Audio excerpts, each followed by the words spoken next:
Hey guys, pretty excited to announce that SmartThings is now compatible with Amazon Echo. I want to show you a quick demonstration of a few of the many things that are now possible. So with the new integration, you can now control any SmartThings compatible light, switch, or anything that's plugged into the smart power outlet.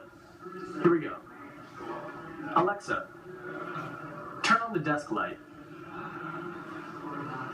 I couldn't find any smart devices on your network entanglements profile. To use connected home features, first ask me to discover your devices. Alexa, turn on the living room light.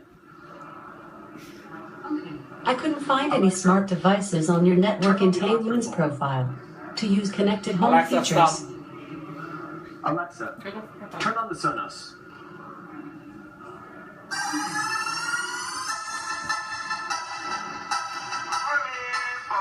You asked for a demo? Ask and you shall receive.